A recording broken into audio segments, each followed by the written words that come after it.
Hello everyone, welcome to exam quest. इस वीडियो के अंदर हम इकॉनमी से जुड़े हुए करंट अफेयर्स को कवर करेंगे।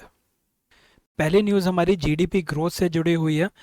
जीडीपी ग्रोथ को नापने के लिए हम पूरे साल को तीन तीन महीने के 4 क्वार्टर्स के अंदर डिवाइड कर देते हैं और फिर इनकी क्वार्टरली फिगर्स हमें नेशनल स्टैटिस्टिकल ऑफिस प्रोवाइड करता है। तो पिछले साल Q1 जो था, यानी कि अप्रैल से लेके जून तक का जो क्वार्टर था, इस पीरियड के अंदर इकॉनमी ग्रो करने की बजाय सिकुड़ गई थी, कॉन्ट्रैक्ट कर गई थी। यानी कि हमारी जो जीडीपी है वो नेगेटिव नेगेटिव टेरिटरी के अंदर चली गई थी। और कितनी सिकुड़ गई थी ये -23.9% से सिकुड़ गई थी। इसके अंदर हमारे याद रखने वाली जो चीज़ें हैं वो ये कि इस डेटा को रिलीज करता है नेशनल स्टैटिस्टिकल ऑफिस। इससे जुड़ा हुआ जो दूसरे करंट अफेयर्स हैं वो ये, एक तो ये आता है ministry of statistics and programme implementation के अंदर। पहले दो ऑफिस होते थे, national sample survey office and central statistics office. इन दोनों को 2019 के अंदर मर्ज करके नेशनल स्टैटिस्टिकल ऑफिस बना दिया गया था। तो ये किन दोनों को मर्ज करके बनाया गया ये बता दिया। 2019 के अंदर ये हुआ था। किस मिनिस्ट्री के अंदर आता है ये ऑफिस? ये ऑफिस आता है ministry of statistics and programme implementation. Ministry of statistics and programme implementation से जुड़े हुए और फैक्ट क्या हैं? इसके दो डिवीजन होते हैं, इसके दो डिपार्टमेंट हैं। एक है स्टैटिस्टिक्स का डिपार्टमेंट और दूसरा डिपार्टमेंट है आपका प्रोग्राम इम्प्लीमेंटेशन का। प्रोग्राम इम्प्लीमेंटेशन के डिपार्टमेंट के 3 काम होते हैं, वो 3 काम आपको पता होने चाहिए। पहला तो प्रोग्राम इम्प्लीमेंटेशन एक 20 पॉइंट प्रोग्राम को इम्प्लीमेंट करता है। दूसरा, ये इंफ्रास्ट्रक्चर रिलेटेड प्रोजेक्ट्स को ओवरसी करता है। और तीसरा इसका काम है एमपी लैड्स को इम्प्लीमेंट करना। ये एक स्कीम है, एमपी लैड स्कीम हमें देखनी है, ये हमारे पेपर के लिए भी इंपॉर्टेंट है। इस स्कीम के अंदर क्या होता है, देखिए हमारी इंडियन पॉलिटी दो पार्ट में डिवाइड है। एक पार्ट है लेजिस्लेचर का और दूसरा पार्ट है एग्जीक्यूटिव का। लेजिस्लेचर लॉ बनाता है और एग्जीक्यूटिव उन लॉज को इम्प्लीमेंट करता है। यानी कि जो भी स्कीम बनती है वो स्कीम जो लोगों का वेलफेयर कर रहा है, वो स्कीम इम्प्लीमेंट करने का जो मेजर काम होता है वो होता है एग्जीक्यूटिव्स का। लेकिन एमपी लैड्स एक ऐसी स्कीम है जिसके अंदर हमने एमपीज को स्कीम इम्प्लीमेंट करने का थोड़ा सा काम दे दिया है। इसके अंदर क्या इसके अंदर हर एक एमपी को 5 करोड़ रुपए दिए जाते हैं हर साल के। ये 5 करोड़ रुपए एमपी की जेब में नहीं जाते, एमपी के किसी फंड में नहीं जाते हैं, ये एक एमपी लैड्स फंड के तहत इसको दिए जाते हैं। इसका मतलब ये है कि जो एमपी होता है यानी मेंबर ऑफ पार्लियामेंट होता है, वो 5 करोड़ रुपए के प्रोजेक्ट्स को रिकमेंड कर सकता है। एमपी डिस्ट्रिक्ट एडमिनिस्ट्रेटर को बोलता है कि मैं चाहता हूं तुम 5 करोड़ में से 3 करोड़ रुपए जो हैं वो ड्रिंकिंग वाटर के ऊपर लगा दो, सैनिटेशन के ऊपर लगा दो, सुगम्य भारत के ऊपर लगा दो। इन सब चीज़ों की रिकमेंडेशन देता है। पैसे एमपी के पास नहीं जाते, ये सिर्फ 5 करोड़ तक के प्रोजेक्ट की इम्प्लीमेंटेशन कहाँ पर हो उस चीज़ को रिकमेंड करता है। तो एमपी भी आप जानते हैं 3 तरह के हो सकते हैं, या तो लोकसभा का एमपी होगा, या राज्यसभा का एमपी होगा, या फिर नॉमिनेटेड एमपी होगा। लोकसभा का एमपी अपनी कॉन्स्टिट्यूएंसी में कहीं पे भी प्रोजेक्ट इंप्लीमेंट करा सकता है। राज्यसभा का एमपी जिस भी स्टेट से चुना गया है उस स्टेट में कहीं पे भी प्रोजेक्ट को इंप्लीमेंट कराने के लिए रिकमेंडेशन दे सकता है। नॉमिनेटेड एमपी किसी भी कंट्री के किसी भी हिस्से के अंदर इंप्लीमेंट कराने की रिकमेंडेशन दे सकता है। इसके अंदर एक कंडीशन और है, वो कंडीशन क्या है कि जो भी रिकमेंडेशन दी जाएगी उसका 15% जो है वो एससी के ऊपर खर्च होगा। जो भी एमपी लैड का फंड आ रहा है 15% एससी के ऊपर खर्च होता है, 7.5% एसटी के ऊपर खर्च होता है। ये दोनों खर्च करने ज़रूरी हैं। जितना भी प्रोजेक्ट इंप्लीमेंट हो गया उसका 10% हर साल, जितने भी फंड उसने रिकमेंड किए हैं उसका 10% हर साल इंस्पेक्ट किया जाता है। ये कुछ फैक्ट हैं जो आपको इसके बारे में याद रखना है। एक और चीज़ आपको याद रखनी है, ज़्यादातर फंड जो है वो लैप्सेबल होता है, यानी कि 1 अप्रैल से लेके 31 मार्च के बीच में उस फंड को यूज़ कर लो, नहीं कर पाए यूज़ तो वो फंड खत्म हो जाता है, लैप्स कर जाता है। लेकिन एमपी लैड एक ऐसा फंड है जो कि नॉन लैप्सेबल है। ये नॉन लैप्सेबल फंड है, यानी कि अगर पिछले साल में वो खर्च नहीं कर पाया 5 करोड़ रुपए, 5 करोड़ में से मान लीजिए 3 करोड़ रुपए वो खर्च नहीं कर पाया था, तो अगले साल के जो उसको 5 करोड़ रुपए मिलेंगे वो तो मिलने ही है, साथ में ये 3 करोड़ रुपए भी इसके अंदर जुड़ जाएंगे। तो ये 8 करोड़ रुपए उसको अगले साल खर्च करने को मिलेगा। तो ये नॉन लैप्सेबल फंड होता है। इतना आपको इस न्यूज़ के बारे में याद रखना है। थोड़े थोड़े और फैक्ट आप याद रखेंगे कि 1990 के बाद हम इंडिया की जो एवरेज ग्रोथ रही थी वो रही थी 7% की, लेकिन इस बार नेगेटिव टेरिटरी में जा चुकी है, जिसका एक मेजर कारण रहा है कोरोना की वजह से जो लॉकडाउन लगा था वो लॉकडाउन। इसके अलावा भी क्या कभी इंडिया की इकोनॉमी कॉन्ट्रैक्ट की थी, यानी कि नेगेटिव टेरिटरी में गई थी? तो वो 4 बार पहले भी जा चुकी है। ये आप साल देख सकते हैं। आप खुद बताइएगा कि इंडिया की वॉर्स, इंडिया ने 3 लड़ाइयाँ लड़ी हैं, वो 3 लड़ाइयाँ कौन कौन से साल में लड़ी गई हैं, और फिर आप देखेंगे कि वो साल कैसे इनसे जुड़ा हुआ है। ये आप मेरे को कमेंट सेक्शन में बताइएगा लड़ाइयाँ कब कब हुई। एक और फैक्ट याद रखेंगे कि सिर्फ एक एग्रीकल्चर इस क्वार्टर के अंदर जब नेगेटिव टेरिटरी में गया, इस क्वार्टर के अंदर सिर्फ एग्रीकल्चर ने पॉजिटिव ग्रोथ दिखाई थी, बाकी सारी जो इकोनॉमी के सेक्टर्स हैं वहाँ पे इनकम गिरी थी। सबसे वर्स्ट अफेक्टेड था कंस्ट्रक्शन, जहाँ पे -50% था, ट्रेड, होटल, सर्विसेज -47%। आप ये सब याद नहीं रखना। इतना सा आप हल्का सा माइंड में रखेंगे, कौन रिलीज करता है, किस मंत्रालय में आता है, किन को मर्ज करके बनाया, फिर आप एमपी लैड्स के बारे में जो बताया उतना याद रखेंगे। आरबीआई हर साल जितना भी उसको प्रॉफिट होता है, उस प्रॉफिट का कुछ हिस्सा वो अपने कुछ रिजर्व के अंदर रखती है, और बाकी जितना भी उसको प्रॉफिट हुआ होता है उसको वो गवर्नमेंट ऑफ इंडिया को ट्रांसफर कर देती है। तो हमें पेपर के लिए ये जानना है कि ये रिजर्व कौन से होते हैं। 4 तरह के रिजर्व होते हैं: contingency fund, currency and gold revaluation account, asset development fund and investment revaluation account. तो इसके अंदर जो कंटिजेंसी फंड होता है, कंटिजेंसी फंड का काम होता है कि अगर कोई अनएक्सपेक्टेड सिचुएशन आ गई, कोई एक अनफोर्सीन सर्कमस्टांस आ गया जिसकी वजह से आरबीआई को पैसों की ज़रूरत पड़ रही है, तो वो अपने कंटिजेंसी फंड को यूज़ कर सकता है। ऐसी एसेट डेवलपमेंट फंड जो है, इस फंड के अंदर जो भी पैसा होता है उसको आरबीआई यूज़ करती है या तो अपनी सब्सिडियरीज के ऊपर, या फिर अगर कोई उसको कैपिटल एक्सपेंडिचर करना है तो उस कैपिटल एक्सपेंडिचर के लिए भी वो इस फंड को यूज कर सकती है। कैपिटल एक्सपेंडिचर मैं आपको ऑलरेडी बता चुका हूँ कि कैपिटल एक्सपेंडिचर का मतलब होता है वन टाइम खर्चा करना। वन टाइम खर्चा करने से क्या मतलब होता है, आपको लैंड खरीदनी है तो लैंड आप एक ही बार तो खरीदेंगे, बार बार नहीं खरीद सकते। आपको मशीनरी खरीदनी है, मशीनरी भी आप एक ही बार खरीद सकते हैं, बार बार नहीं खरीदेंगे। तो लैंड, मशीनरी, ऐसी जो चीज़ें होती हैं ये एसेट बनती हैं। किसी भी बिजनेस के लिए ये एक एसेट होता है। तो इसीलिए जो कैपिटल एक्सपेंडिचर किया जाता है वो एसेट डेवलपमेंट फंड से करेंगे, या फिर सब्सिडियरी के ऊपर खर्चा कर रहे हैं तो एसेट डेवलपमेंट फंड के थ्रू किया जाता है। तो सब्सिडियरी कैसे होती है, जैसे DICGC, ये नाम आपने सुना होगा, आपके करंट अफेयर्स के अंदर आगे भी आएगा ये। इसकी फुल फॉर्म है deposit insurance and credit guarantee corporation.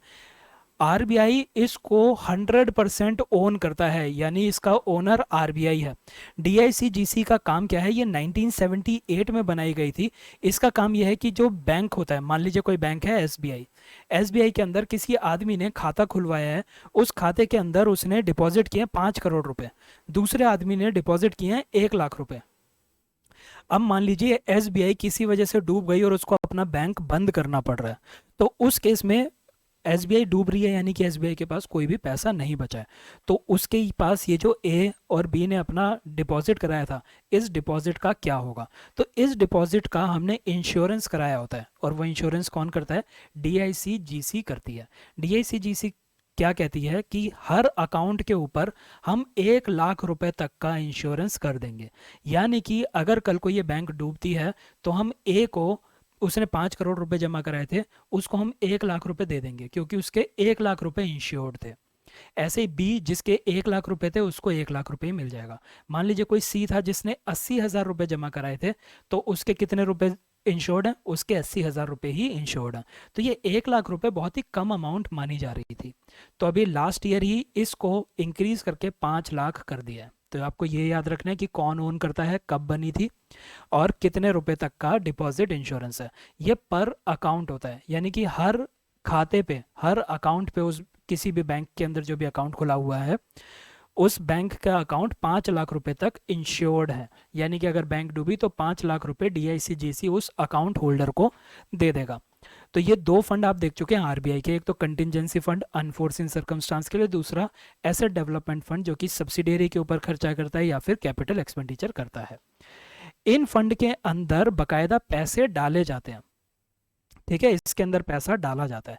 लेकिन दो फंड ऐसे हैं जो कि नोशनल होते हैं। इन दो फंड को आप ऐसे मान के चलिए ये सिर्फ एक डायरी की तरह है। इस डायरी में लिख लिया जाता है कि हम अगर आज की डेट में अपनी चीज़ों को बेच दें तो 100 रुपये आ जाएंगे। असली में आप बेच नहीं रहे हैं। अगर आप बेच नहीं रहे तो आपके पास पैसा आ भी नहीं रहा है। आप सिर्फ अपनी डायरी में लिख के रख लेते हैं और लिख के खुश होते रहते हैं कि 100 रुपये मिल सकते हैं मुझे आज की डेट में। तो ये जो दो फंड हैं, ये फंड कौन से हैं? एक फंड है currency and gold revaluation account, currency and gold revaluation account, और दूसरा है इन्वेस्टमेंट रीवैल्यूएशन अकाउंट। इसको समझने के लिए आप ऐसे देखिए, मान लीजिए आरबीआई ने कुछ डॉलर खरीदे थे। ये डॉलर जब उसने खरीदे थे तो ये डॉलर 40 रुपए के बराबर था, ठीक है। आज की डेट में मान लीजिए इस डॉलर की वैल्यू इंक्रीज होके 50 रुपए के बराबर हो गई, तो हम कह सकते हैं कि आरबीआई के पास एक ही डॉलर पड़ा है, एक डॉलर पड़ा है, पर उसने 40 रुपए का खरीदा था और आज वो 50 रुपए का है। तो वो अपनी डायरी के अंदर लिख लेगा कि करेंसी रीवैल्यू हो गई, करेंसी जो है वो रीवैल्यू हो गई, उसकी वजह से मुझे 10 रुपए एक्स्ट्रा मिल सकते हैं, ठीक है। तो क्या उसने अपने डॉलर को बेचा है? नहीं बेचा, नहीं बेचा ना उसने, तो उसको 50 रुपये मिल तो नहीं रहे, लेकिन वो अपनी डायरी में लिख लेगा कि अगर मैं बेच दूं आज की डेट में तो मुझे 10 रुपये का यहाँ पे फायदा हो जाएगा। ऐसे ही उसने मान लीजिए गोल्ड खरीद रखा था, ये सोने की उसने ब्रिक खरीदी थी, ये खरीदी थी उसने 100 रुपये की, फिर सोने के दाम बढ़ गए, सोने के दाम बढ़ने से वो 150 रुपये की हो गई। तो आरबीआई अपनी डायरी के अंदर लिख लेगा कि अगर मैं आज की डेट में ये सोना बेच दूं तो मुझे 50 रुपये एक्स्ट्रा मिलेंगे, क्योंकि 100 की खरीदी थी और 150 की बिक रही है। क्या उसने सोने की ब्रिक बेच दी? उसने बेची नहीं है, सिर्फ वो अपनी डायरी में लिख के खुश हो रहा है कि मेरी जो करेंसी थी या मेरा जो गोल्ड था वो रीवैल्यू कर गया, जिसकी वजह से मुझे ज़्यादा पैसे मिल रहे हैं। इसी तरह से उसने मान लीजिए कहीं पे इन्वेस्टमेंट कर रखी थी और उस इन्वेस्टमेंट की वैल्यू इंक्रीज हो गई, तो वो उसको एक दूसरे फंड में, या सिर्फ याद रखने के लिए आप देखिए वो डायरी में लिख लेगा कि अगर मैं आज अपनी इन्वेस्टमेंट को बाहर निकाल लूँ तो मेरे को इतने का प्रॉफिट होगा। ये जो दोनों फंड होते हैं इसमें आपको ये याद रखना है कि वो असली में उसके पास कोई पैसा नहीं आ रहा, सिर्फ नोशनल है कि अगर मैं आज बेच दूं, अगर मैं आज बेच दूं तो मेरे पास आ सकता है, आया नहीं है, आ सकता है। यहाँ पे कोई भी कैश का फ्लो नहीं हो रहा। तो ये चार रिजर्व आपको याद रखने हैं। तो अब एक डिबेट ये स्टार्ट हुई थी कि 2019 के अंदर आरबीआई ने 1.76 लाख करोड़ रुपीस जो हैं वो गवर्नमेंट को ट्रांसफर कर दिए थे। तो लोग ये कहने लगे थे कि आरबीआई अपने रिजर्व को यूज करता है किस लिए? कंटिजेंसीज को मीट करने के लिए, अनफोर्सिन सर्कमस्टांसेस को सॉल्व करने के लिए, या फिर अपने एसेट के अंदर इन्वेस्ट करने के लिए, और बाकी जो इसके पास रिजर्व होते हैं वो होते हैं नोशनल, ठीक है। तो लोग कह रहे थे कि अगर वो अपने प्रॉफिट का इतना बड़ा हिस्सा गवर्नमेंट ऑफ इंडिया को दे देगा तो वो कंटिजेंसी को कैसे मीट करेगा, वो अपने एसेट्स के लिए जो भी उसको पैसा चाहिए उनसे उनको कैसे मीट करेगा। तो एक कमेटी बनाई गई थी, विमल जलान कमेटी। उसने कहा था कि जो आरबीआई है, आरबीआई अपने कंटिजेंसी फंड जो है, जो कि अनफोर्सिन सर्कमस्टांसेस को मीट करने के लिए बनाया जाता है, उस फंड के अंदर 5.5 से लेके 6.5% ऑफ टोटल एसेट्स रख सकता है। यानी कि आरबीआई के पास एसेट्स आज की डेट में अगर 100 हैं तो 5.5 या फिर 6.5 इनके बीच में कोई एक फिगर वो अपने पास कंटिजेंट रिजर्व के अंदर रख लेगा, बाकी वो ट्रांसफर कर देगा गवर्नमेंट ऑफ इंडिया के पास। आपको ये बिमल जलान कमेटी याद रखनी है, किससे जुड़ी हुई है? इस कमेटी का नाम था इकोनॉमिक कैपिटल फ्रेमवर्क कमेटी। 2018 में ये बनाई गई थी और इसने क्या रिकमेंडेशन दी थी कि 5.5 से लेके 6.5% के बीच में वो कितना भी कंटिजेंट फंड के अंदर रख सकता है, बाकी वो गवर्नमेंट ऑफ इंडिया को ट्रांसफर कर देगा। ये आपको फंड, इनके रिजर्व्स के बारे में पता होना चाहिए था। दूसरी चीज़ आपको ये पता होनी चाहिए कि अभी रिसेंटली उसने कितना ट्रांसफ़र कर दिया है, उसने 57,000 करोड़ को ट्रांसफ़र किया है, ठीक है। इस न्यूज़ के अंदर आपको ये चीज़ें याद रखनी है, इनसे आपसे क्वेश्चन पूछा जा सकता है। अगर आपको हमारी वीडियोस पसंद आ रही हैं तो वीडियोस को लाइक करना ना भूलें, चैनल पर नए हैं तो चैनल को सब्सक्राइब करें। अगर आप किसी तरह से हमें सहयोग करना चाहते हैं, हमें डोनेट करना चाहते हैं, तो इस यूपीआई आईडी के ऊपर आप डोनेट कर सकते हैं। लेक्चर्स की पीडीएफ आप हमारे टेलीग्राम चैनल से डाउनलोड कर सकते हैं। अगला टॉपिक हमारा महंगाई से जुड़ा हुआ है, इन्फ्लेशन से जुड़ा हुआ है। तो देखिए, इन्फ्लेशन को नापा कैसे जाता है। एक तरीका तो यह है कि एक इकॉनमी के अंदर सारे के सारे गुड्स, जितना भी सामान प्रोड्यूस हो रहा है, बनाया जा रहा है, उनके दामों का हिसाब रख लें कि 2019 में ये सामान 100 रुपये का मिल रहा था, 2020 में ये सामान 101 का मिल रहा है, 2021 में 103 का मिल रहा है। इस तरह से हम हर एक सामान का हिसाब लगाते रहें और फिर उससे हम महंगाई निकाल लें कि ये पहले 100 का था, अब 101 का हो गया, तो महंगाई 1 रुपये से बढ़ गई। तो ये कर पाना बहुत ही मुश्किल होता है, क्योंकि एक इकॉनमी के अंदर, एक अर्थव्यवस्था के अंदर बहुत सारे गुड्स और बहुत सारी सर्विसेज बन रही होती हैं। तो हम क्या करते हैं, हम एक बास्केट बना लेते हैं। इस बास्केट के अंदर कुछ कुछ सामान को रख लेते हैं और हम सारे के सारे सामान या सर्विसेज का हिसाब रखने की बजाय सिर्फ इस बास्केट के अंदर जो जो सामान है उन्हीं का ही हिसाब रखते हैं और उसी से ही महंगाई का एक अनुमान, एक एस्टिमेट लगा लेते हैं। तो देखिए क्या होता है, जैसे मान लीजिए हमने एक बास्केट बनाई जिसके अंदर सिर्फ एक ही सामान है। अपनी सिंप्लिसिटी के लिए हम एक सामान लेके चलते हैं। तो उस एक सामान का हम क्या कर लेंगे, एक बेस ईयर मान लेंगे। बेस ईयर मान लीजिए हमने 2011-12 माना, तो हम कहेंगे 2011-12 में हम देखेंगे कि इसका प्राइस कितना था, 100 रुपये इसका प्राइस था। अब हम जो भी महंगाई दर का अनुमान लगाएंगे वो इस बेस ईयर के प्राइस से ही लगाते चलेंगे। जैसे मान लीजिए 2019 में ये सामान 101 का मिल रहा है, तो हम कह देंगे महंगाई 1% से इंक्रीज कर गई। 2020 में यही सामान 105 रुपये का मिल रहा है, तो हम कहेंगे महंगाई जो है वो बेस ईयर के मुकाबले, बेस ईयर में ये 100 का था, अब 105 का मिल रहा है, तो 5% महंगाई उसकी इंक्रीज हो गई है। तो इस तरह से हम महंगाई को नापते रहते हैं। तो इसमें बेस ईयर के बारे में आपको पता होना चाहिए कि बेस ईयर क्या है। जब भी ये चेंज होगा तो आप मान के चलिए कि इसके ऊपर क्वेश्चन पूछा जा सकता है। दूसरी चीज़ जो आपको महंगाई के बारे में या इन्फ्लेशन के बारे में पता होनी चाहिए वो है कि ये कहाँ कहाँ पे मेजर की जा सकती है। देखिए, कोई भी सामान प्रोड्यूस होता है, मान लीजिए ये फैक्ट्री है, इसने सामान बनाया, इसने 100 किलो सामान बना लिया, ठीक है। फिर ये अपने सामान को किसी एक होल सेलर को बेच देता है। होल सेलर थोक के भाव में ढेर सारा सामान खरीद लेगा, क्योंकि ये लार्ज क्वांटिटी में खरीद रहा है तो इसको थोड़ा सस्ते में मिलता है। फिर ये होल सेलर ढेर सारे छोटे छोटे दुकानदारों को उस सामान को बेच देगा। 10-10 किलो का उसने मान लीजिए सामान बेच दिया। आप और मेरे जैसे लोग जो हैं वो इस रिटेलर के पास जाके सामान को खरीदते हैं। रिटेलर जो है इस होल सेलर से सामान खरीदता है और होल सेलर जो है वो इस फैक्ट्री वाले से या मैन्युफैक्चरर से सामान खरीदता है। महंगाई किस जगह पे नाप रहे हैं हम, अगर उससे हमारे अलग अलग इंडेक्स आते हैं। अगर हम महंगाई को होल सेलर के लेवल पे नाप रहे हैं तो उसको होलसेल प्राइस इंडेक्स कहा जाता है।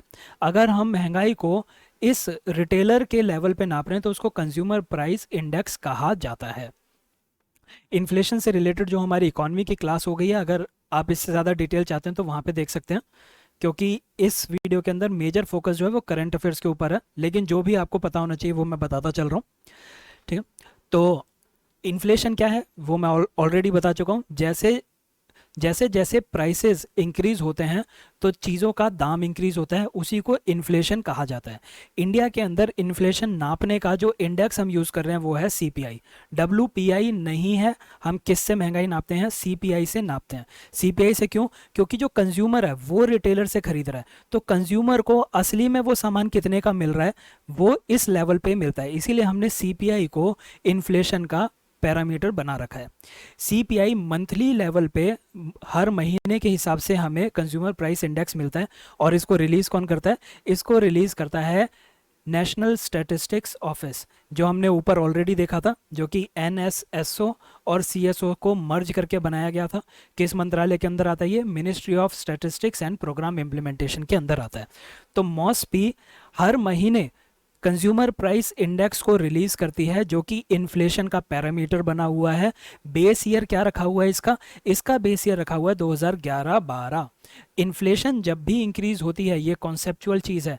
पहले मैं 1 रुपए में 10 टॉफ़ी खरीद पाता था, अब टॉफ़ियों का दाम इंक्रीज हो गया तो मैं 1 रुपए में सिर्फ 8 टॉफ़ी खरीद पाता हूँ। तो क्या मैं ये कह सकता हूँ कि पहले 1 रुपए में 10 टॉफ़ी आती थी, अब 1 रुपए में 8 टॉफ़ी आ रही है? तो इसका मतलब ये है कि मेरा 1 रुपया, मेरे 1 रुपए की परचेजिंग पावर रिड्यूस हो चुकी है। मैं 1 रुपए से जितना सामान खरीद सकता था अब उसकी वैल्यू कम हो गई है। तो मैं ये कह सकता हूँ कि जब भी इन्फ्लेशन इंक्रीज होती है तो मनी की परचेजिंग पावर रिड्यूस हो जाती है, ठीक है। ये आपको याद रखना है। इन्फ्लेशन जो है इन्फ्लेशन है, महंगाई। तो 1 रुपए में मैं पहले 10 किलो या फिर 2 किलो दाल खरीद लेता था, मेरे घर का खाना उससे चल जाता था। अब मैं 1 रुपए में 1 किलो ही खरीद पाता हूँ, मेरे घर का सामान, मेरे घर का खाना उससे पूरा नहीं हो पाता है। मैं एक गरीब आदमी हूँ, तो फिर मैं ये कह सकता हूँ कि इन्होंने, गवर्नमेंट ने इन्फ्लेशन की वजह से, मैं इनडायरेक्टली ये कह सकता हूँ कि इस इन्फ्लेशन की वजह से मेरे ऊपर एक टैक्स लग चुका है। ठीक है, पहले मैं 1 रुपए में 2 किलो सामान खरीद पाता था, अब 1 किलो ही सामान खरीद पा रहा हूँ। तो ये जो मेरी मनी की वैल्यू रिड्यूस हुई है, मेरी परचेजिंग पावर रिड्यूस हुई है, इसको मैं कह सकता हूँ कि मेरे ऊपर ये एक तरह का टैक्स लग गया है। तो इसीलिए इसको कई बार टैक्स ऑन द पुअर भी कहा जाता है, ये भी आप याद रखेंगे। गरीब लोगों के ऊपर ये ज़्यादा इसका इफेक्ट दिखाई देता है। अब प्राइस को, इसी से आपको पता चल रहा है, आप चाहते हैं कि मनी की वैल्यू ज़्यादा रिड्यूस ना हो, लोगों, पुअर लोगों के ऊपर ऐसा टैक्स ना लगे। ठीक है, तो इसके लिए हम इन्फ्लेशन को कंट्रोल में रखना चाहते हैं। इन्फ्लेशन को कंट्रोल में रखने की जो प्राइमरी रिस्पॉन्सिबिलिटी है वो हमने आरबीआई को दी गई है। पहले क्या होता था, पहले आरबीआई के पास मल्टीपल रोल होते थे। उसका एक काम होता था इन्फ्लेशन को चेक में रखना, इसका दूसरा काम होता था कि ग्रोथ, कि ये मनी सप्लाई को, मनी की सप्लाई को ऐसे रखेगा कि इकोनॉमी की ग्रोथ होती रहे। तो इस तरह के इसके दो पैरामीटर, दो टारगेट हुआ करते थे। 2016 में गवर्नमेंट ऑफ इंडिया और आरबीआई ने आपस में एक एग्रीमेंट किया। उस एग्रीमेंट में उन्होंने ये डिसाइड कर लिया कि अब से आरबीआई की जो प्राइमरी प्राइमरी ऑब्जेक्टिव होगा वो होगा इन्फ्लेशन को मेंटेन करके रखना। आरबीआई का यह मेजर रोल हो चुका है। जो ये ग्रोथ को मेंटेन करने का रोल है, ये उसका अब सेकेंडरी रोल है। तो ये हमने 2016 के अंदर किया था। 2016 में आरबीआई एक्ट को अमेंड किया और ये कहा गया कि आरबीआई का प्राइमरी रोल है इन्फ्लेशन को मेंटेन करना, एक एक अच्छे लेवल पे मेंटेन करके रखना। तो ये अच्छा लेवल कितना होगा, इसके लिए इन्होंने कहा कि हम कोई एक फिगर नहीं बताएंगे। हम ऐसा नहीं बोलेंगे तुम 3% मेंटेन कर लो या 4% मेंटेन कर लो, हम एक फिगर नहीं बताएंगे। हम तुम्हें एक ब्रैकेट दे देंगे, इस ब्रैकेट के बीच में ही तुम्हें रखना है। तो ये ब्रैकेट कितना रखा गया, ये ब्रैकेट रखा गया 2% से लेके 6% के बीच में। आरबीआई से कहा कि तुम्हें आने वाले 5 सालों में, 5 सालों के लिए टारगेट रखा गया था। आरबीआई से कहा कि आने वाले 5 सालों में तुम कोशिश करोगे, तुम्हारी ये ड्यूटी है, तुम्हारा ये प्राइमरी ऑब्जेक्टिव है कि इन्फ्लेशन को 2% से लेके 6% के बीच में रखोगे। इसको कैसे लिखा जाता है, इसको लिखा जाता है 4% प्लस माइनस 2%। ठीक है, ये उसका ऑब्जेक्टिव दिया गया। तो 4% प्लस माइनस 2%, यानी कि जब माइनस करेंगे तो 2% रह जाएगा, प्लस करेंगे तो 6% हो जाएगा। तो इसके बीच में ही आरबीआई को रखना है। क्या होगा अगर आरबीआई ये टारगेट अचीव नहीं कर पाएगी, अगर आरबीआई ये टारगेट अचीव नहीं करेगी तो उसको सेंट्रल गवर्नमेंट को एक रिपोर्ट भेजनी पड़ेगी। उस रिपोर्ट में ये लिखा होगा कि किस कारण की वजह से, क्या क्या रीज़न है जिसकी वजह से वो ये टारगेट अचीव नहीं कर पाई है। दूसरा, वो ये बताएगी कि वो क्या क्या स्टेप्स ले रही है, क्या क्या एक्शन ले रही है कि जल्द से जल्द अपने इन्फ्लेशन को वो इस ब्रैकेट के अंदर, इस इन्फ्लेशन टारगेटिंग के अंदर लेके आ सके। ये फ्रेमवर्क उन्होंने 2016 के अंदर किया। 2016 के अंदर एक चीज़ और करी, वो चीज़ क्या करी, 2016 से पहले क्या होता था, आरबीआई के अंदर जो भी डिसीजन लेने होते थे वो आरबीआई का गवर्नर लेता था। गवर्नर एक सिंगल आदमी होता था जो सारे डिसीजन ले लेता था। तो गवर्नमेंट ने कहा कि एक सिंगल आदमी की बजाय हम एक कमेटी बनाएंगे, जिस कमेटी का नाम होगा मॉनेटरी पॉलिसी कमेटी। इस कमेटी के अंदर 6 आदमी होंगे और 6 आदमी डिसीजन लेंगे आरबीआई का, यानी कि इन्फ्लेशन को कैसे कंट्रोल करना है इस टारगेट के अंदर, वो एक आदमी के ऊपर नहीं छोड़ा, 6 आदमी उसके अंदर रखे। 6 आदमी में 3 आदमी होंगे आरबीआई के और 3 आदमी होंगे जिनको गवर्नमेंट ऑफ इंडिया नॉमिनेट करेगी। जो भी डिसीजन होगा, डिसीजन यहाँ पे मेजॉरिटी से लिया जाएगा। तो मान लीजिए कोई एक डिसीजन ऐसा हुआ जिसमें आधे लोग कह रहे हैं कि हमें रेपो रेट को इंक्रीज करना है और आधे लोग कह रहे हैं रेपो रेट को डिक्रीज करना है, तो इसमें मेजॉरिटी नहीं बन पा रही है। तो उस केस में क्या किया, उस केस में आरबीआई के गवर्नर को एक एक्स्ट्रा वोट दिया गया है जिसको कहते हैं हम कास्टिंग वोट। अगर कभी भी मेजॉरिटी के बीच में ऐसे टाई हो रहा है, इक्वल इक्वल इक्वल बातें हो रही हैं दोनों पक्षों में, तो आरबीआई एक और वोट डालेगा और वो जिसके भी फेवर में वोट डाल देगा वो वाला डिसीजन मान लिया जाएगा। तो एक क्वेश्चन आपसे ये पूछ सकते हैं, क्या मॉनेटरी पॉलिसी कमेटी के अंदर आरबीआई के गवर्नर को वीटो पावर दी गई है? उसको कोई वीटो पावर नहीं दी। वीटो पावर का मतलब ये होता है कि चाहे तुम कुछ भी डिसाइड कर लो, अगर आरबीआई गवर्नर उसको मना कर देगा तो वो बात नहीं मानी जाएगी। तो ऐसी कोई भी पावर नहीं दी गई है। आरबीआई को एक जो स्पेशल पावर दी गई है वो कास्टिंग वोट की पावर दी गई है। वो भी किस केस में? जिस केस में वोटिंग इक्वल इक्वल हो गई है दो अलग अलग पक्षों में। एक कह रहा है रेपो रेट को इंक्रीज करो, एक कह रहा है डिक्रीज करो, तो उसको उस केस में आरबीआई का गवर्नर एक वोट डाल देगा और फिर उससे डिसाइड हो जाएगा। तो ये आपको याद रखना है इसके बारे में। ये न्यूज़ में क्यों था? न्यूज़ में इसलिए था, मैंने आपसे कहा कि ये जो टारगेट हमने बनाया था 2% से लेके 6% तक का जो हमने टारगेट बनाया था, ये 5 सालों के लिए बनाया था। तो 2016 में ये अमेंडमेंट की गई थी आरबीआई एक्ट 1934 की, जिसमें ये चीज़ डिसाइड हुई थी। तो 2016 से लेके 2021 तक के लिए ये टारगेट बनाया गया था। 5 साल हो रहे हैं यहाँ पे पूरे। तो 2021 में दोबारा से एक नया टारगेट बनाया गया है 5 सालों के लिए। और वो टारगेट क्या है? दोबारा से सेम टारगेट को हमने रिपीट कर लिया है कि दोबारा से आरबीआई जो है यही टारगेट के अंदर मेंटेन करने की कोशिश करती रहेगी। दूसरा कारण क्या है? दूसरा कारण ये है कि कुछ महीनों में आपने देखा होगा, साल को हम 4 क्वार्टर के अंदर डिवाइड कर लेते हैं, Q1, Q2, Q3, Q4। तो क्वार्टर 3 और क्वार्टर 4 के अंदर जो हमारी इन्फ्लेशन थी वो 6% को ब्रीच कर गई थी। यानी कि जो आरबीआई है, आरबीआई अपने टारगेट को अचीव नहीं कर पाया था। ठीक है, ये आप देख सकते हैं क्वार्टर 3 में 6.8, क्वार्टर 4 के अंदर 5.8%। ये आपको याद रखना है। एक और न्यूज़ जो आपको याद रखनी है, हमने पिछले शायद पहले ही न्यूज़ के अंदर देखा था कि जो जीडीपी है वो क्वार्टर 1 के अंदर कॉन्ट्रैक्ट कर गई थी -23% से। ठीक है, फिर उसके बाद थोड़ी सी ग्रोथ होनी चालू हुई थी, जिसकी वजह से ये जो -23 था ये थोड़ा सा कम होके आरबीआई कह रहा है कि पूरे साल की अगर हम देखेंगे, ठीक है, एक क्वार्टर की देख रहे हैं तो नेगेटिव -23 चल रहा है। आरबीआई कहता है अगर हम पूरे साल की देखेंगे तो इंडिया की जो ग्रोथ है वो सिर्फ -7.5% से कॉन्ट्रैक्ट होगी। यानी -23 कॉन्ट्रैक्ट नहीं होगी, -7.5 से कॉन्ट्रैक्ट होगी। ये सारी चीज़ें आपको याद रखनी है। एमपीसी से रिलेटेड भी जो भी इससे ज़्यादा डिटेल्स हैं वो हम ऑलरेडी अपने इकोनॉमी के लेक्चर में कवर कर चुके हैं, आप वहाँ पे देख सकते हैं। नहीं तो आप इसको भी पढ़ लेंगे तो आपका काम चल जाना चाहिए। ठीक है, अब कोर इन्फ्लेशन और हेडलाइन इन्फ्लेशन, इसके बारे में थोड़ी सी डिस्कस कर लेते हैं। देखिए, जो महंगाई हो रही है, कुछ महंगाई तो ऐसी होती है जो सरकार के काबू में होती है। इसके ऊपर गवर्नमेंट अपनी पॉलिसी बना के इस महंगाई को कंट्रोल कर सकता है। ये जो पॉलिसी होती हैं ये इकोनॉमी के स्ट्रक्चर की वजह से होती है। ठीक है, लेकिन कुछ महंगाई ऐसी होती है जिसके ऊपर गवर्नमेंट का ज़्यादा कंट्रोल नहीं चलता है। ये जो महंगाई होती है, ये वाली महंगाई टेम्परेरी नेचर की होती है। जैसे आलू के दाम कुछ टाइम के लिए बढ़ जाते हैं, प्याज के, टमाटर के दाम कुछ टाइम के लिए हर साल के कुछ महीने बढ़ जाते हैं। इनके ऊपर गवर्नमेंट ज़्यादा कंट्रोल नहीं कर पाती है। तो ये वाली जो चीज़ें होती हैं जो टेम्परेरी नेचर की होती हैं, ये हमेशा न्यूज़ में बनी रहती है। जैसे ही प्याज के दाम बढ़ेंगे, आप देखेंगे न्यूज़ के अंदर उसके बारे में डिस्कशन होनी चालू हो जाती है। कई बार गवर्नमेंट भी गिर जाती है इस हेडलाइन इन्फ्लेशन की वजह से। तो ये जो हेडलाइन में बनी रहती है इन्फ्लेशन, ये टेम्परेरी नेचर की होती है, ये वोलेटाइल होती है, कुछ समय के लिए बढ़ेगी। इसके ऊपर गवर्नमेंट पॉलिसीज़ का ज़्यादा फर्क नहीं पड़ पाता है। जैसे कि बाहर के देशों में जहाँ से हम तेल खरीदते हैं वहाँ पे तेल के दाम इंक्रीज़ हो गए। अब आप कैसे उस तेल के दाम को कंट्रोल करेंगे? आपके हाथ में ज़्यादा नहीं रहता है।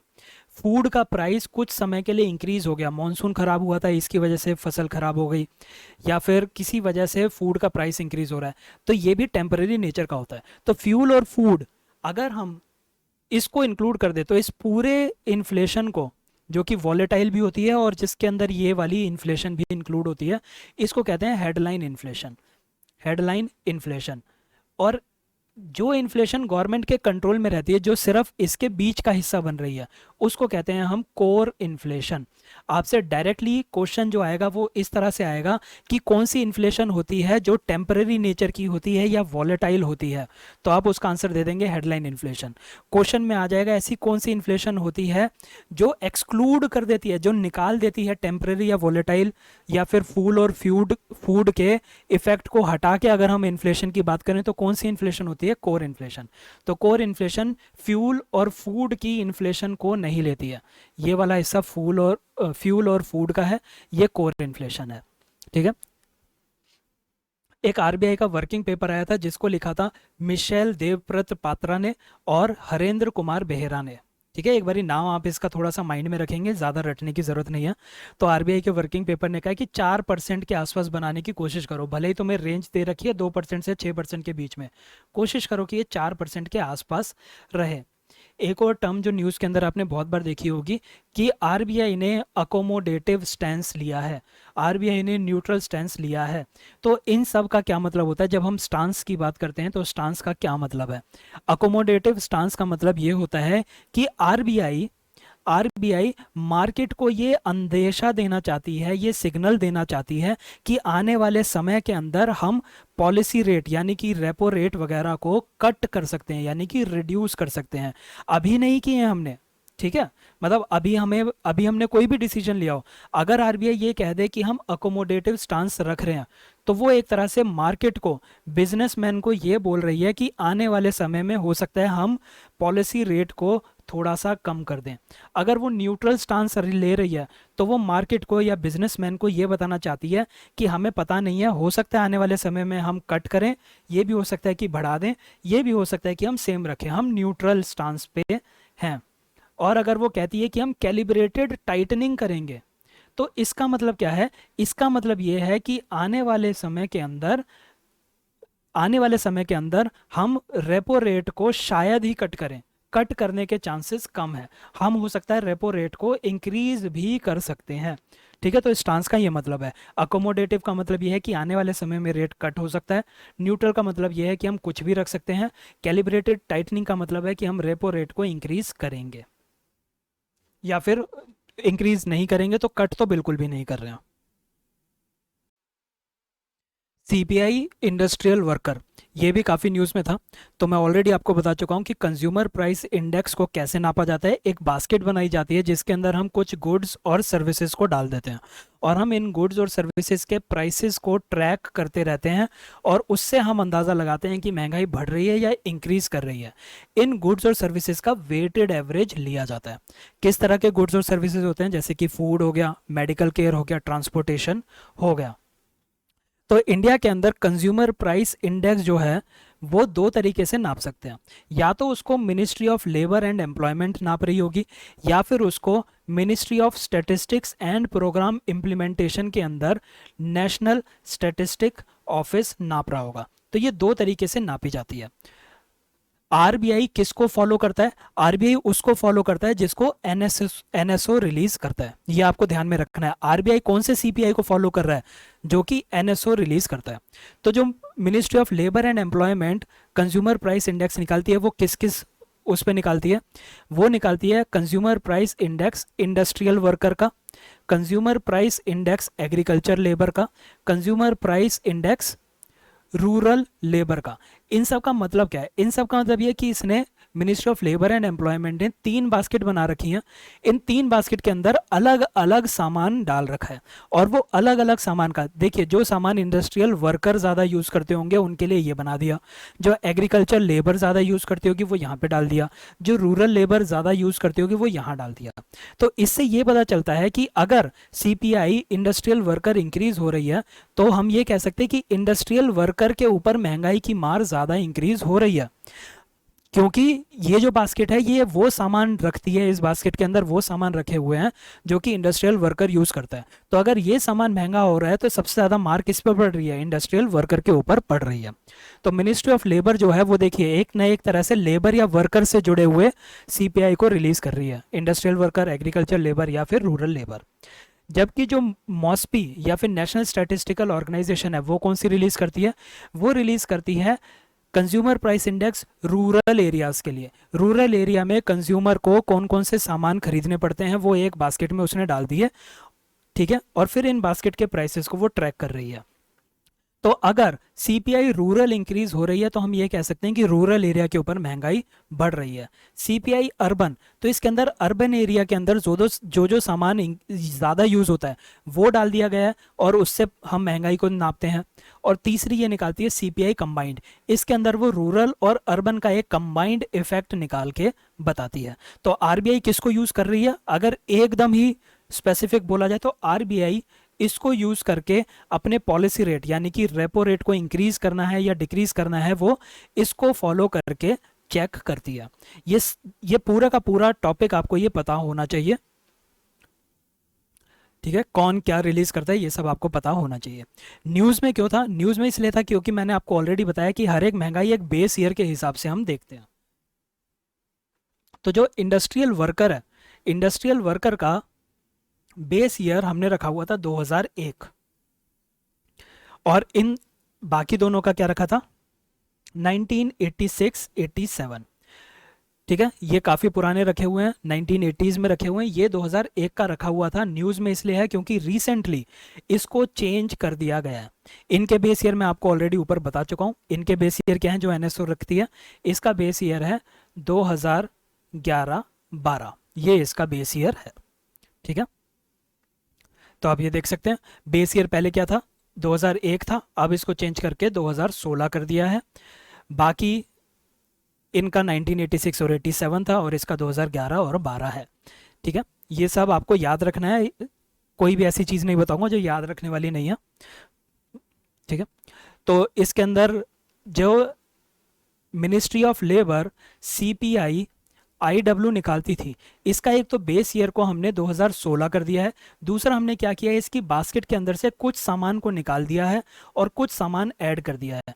कुछ सामान जो ऐड किया है वो सामान कैसा है, देखिए पहले क्या होता था, जो इंडस्ट्रियल वर्कर था उसका मेजर खर्चा खाने के ऊपर होता था, वो वर्कर ज़्यादातर अपना खर्चा फूड के ऊपर कर देता था। तो इस बास्केट के अंदर जो ज़्यादातर सामान था वो फूड का सामान हुआ करता था, खाने से जुड़ा हुआ, गेहूं होगा, फल फ्रूट होंगे, ये सारी चीज़ें होती थी। लेकिन आज की डेट में इंडस्ट्रियल वर्कर अपने रिक्रिएशन के ऊपर भी खर्चा करता है, वो अपने बच्चों को पढ़ाने के ऊपर भी ज़्यादा खर्चा करता है, हेल्थ के ऊपर उसका खर्चा इंक्रीज हो रहा है। तो हमने क्या किया है, इसकी जो बास्केट है उसके अंदर ये वाले सामान का कुछ सामान ऐड कर दिए हैं, ठीक है। तो इनकी जो वेटेज है वो थोड़ी सी इंक्रीज हो गई है, ये आपको याद रखना है।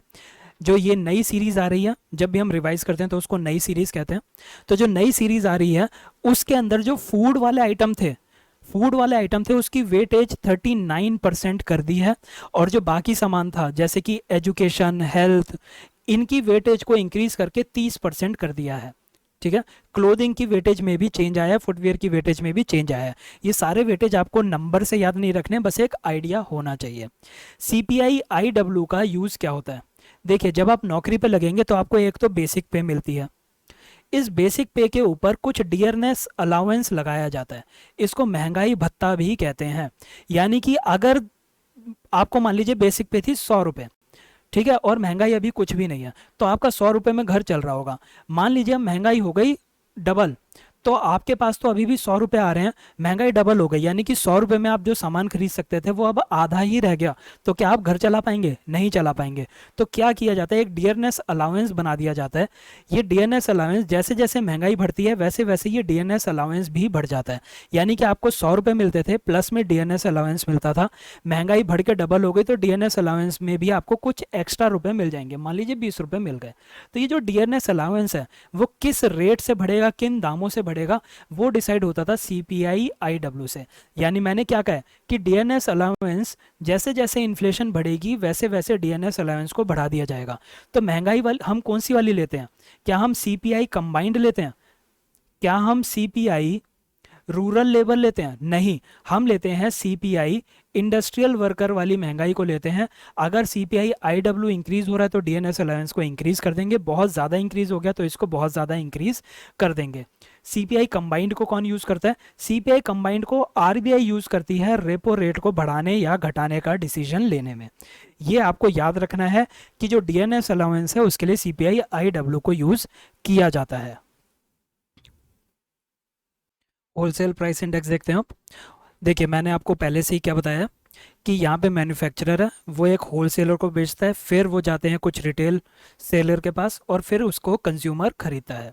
यहाँ पे जो हम महंगाई देख रहे हैं यानी कि कंज्यूमर जिस दाम पे खरीद रहा है उस दाम की महंगाई अगर हम देखें तो उसको सीपीआई कहा जाता है। सीपीआई के हमने दो वो देख लिए, एक तो जो मॉस्पी रिलीज करती है, मॉस्फी क्या रिलीज कर रही है, रूरल एरिया की, अर्बन एरिया की और कंबाइंड। इस कंबाइंड को आरबीआई यूज करता है इन्फ्लेशन टारगेटिंग के अंदर। और इन्फ्लेशन टारगेटिंग का क्या टारगेट रखा हुआ है, 2% से लेके 6% के बीच में रखनी चाहिए। तो आरबीआई किसको यूज करता है, सीपीआई कंबाइंड को। दूसरा हमने सीपीआई में देखा है आपका ministry of labour and employment का।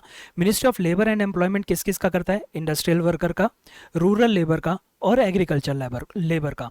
तो जो इंडस्ट्रियल वर्कर होता है इसका हमने बेस ईयर को रिवाइज कर दिया है और इसकी बास्केट को चेंज कर दिया है। बास्केट के अंदर अब हमने जो एजुकेशन, रिक्रिएशन, फुटवियर, क्लोथिंग, उनकी वेटेज को थोड़ा सा इंक्रीज कर दिया है, ये आपको याद रखना है। और इसका बेस ईयर अब हमने क्या कर दिया, 2016। इनका बेस ईयर क्या था, 1986, 87। इन सब का बेस ईयर क्या है, जो कि मॉस्पी रिलीज करती है, इनका बेस ईयर है 2011-12। ठीक है, ये तो हमने इस लेवल पे जो सीपीआई निकलती है उसके बारे में बात की। अब हम देखते हैं होलसेल लेवल पे जो हम महंगाई देखते हैं वो कैसे नापी जाती है। वो नापी जाती है होलसेल प्राइस इंडेक्स के नाम से। होलसेल प्राइस इंडेक्स को कौन नापता है, इसको नापता है ministry of commerce and industry के अंदर एक डिपार्टमेंट है जिसका नाम है department for promotion of industry and internal trade. इस डिपार्टमेंट के अंदर एक ऑफिस बना हुआ है, उसका नाम है ऑफिस ऑफ इकोनॉमिक एडवाइजर। ठीक है, ये जो ऑफिस ऑफ इकोनॉमिक एडवाइजर है ये रिलीज करता है डब्ल्यूपीआई। ये आपको याद रखना है, ये इसीलिए मैंने ऐसे चेन बनाई है ताकि आप इसी हिसाब से इसको याद रखेंगे। जो ये डब्ल्यूपीआई है इसके अंदर भी हम एक बास्केट बनाते हैं। इस बास्केट के अंदर हम 3 कैटेगरी के सामान डालते हैं। पहली कैटेगरी है मैन्युफैक्चर्ड प्रोडक्ट, दूसरी कैटेगरी है प्राइमरी आर्टिकल्स और तीसरी कैटेगरी है फ्यूल एंड पावर। इसके अंदर आप ये चीज नोटिस करेंगे, इसके अंदर सर्विसेज नहीं बनाई जाती, यानी कि इस बास्केट के अंदर सर्विसेज को इंक्लूड नहीं किया जाता। तो सीपीआई और डब्ल्यूपीआई के अंदर जो एक मेजर डिफरेंस है वो ये कि डब्ल्यूपीआई सिर्फ और सिर्फ गुड्स की महंगाई दिखाता है, सीपीआई जो है वो गुड्स और सर्विसेज दोनों की महंगाई दिखाता है। डब्ल्यूपीआई का बेस ईयर भी 2011-12 है। ठीक है, ये तीनों आपको याद रखने हैं कि ये क्या होता है। तो न्यूज़ में इसलिए था, ये ज़्यादा इंपॉर्टेंट नहीं है कि न्यूज़ में क्यों था। न्यूज़ में इसलिए था क्योंकि डब्ल्यूपीआई नेगेटिव में चल रहा था, लेकिन पिछले साल अगस्त के अंदर wholesale price index positive territory में आ गया है। अब देखिए यहाँ पे आप इसकी महंगाई से आपको क्या पता चल रहा है। देखिए मैन्युफैक्चरर ने 100 रुपए का सामान बनाया, होलसेलर ने उसको 100 रुपए में खरीद लिया। मैन्युफैक्चरर को क्या कोई भी बेनिफिट हुआ, कोई प्रॉफिट हुआ, नहीं हुआ। यानी कि अगर इस लेवल पे महंगाई बढ़ेगी यानी कि होलसेलर इसको 103 रुपए में खरीदेगा, तो मैं कह सकता हूं कि 3 रुपए से महंगाई बढ़ गई। तो अगर होलसेलर उसको 103 रुपए में खरीदेगा तो मैन्युफैक्चरर को 3 रुपए का फायदा हो रहा है।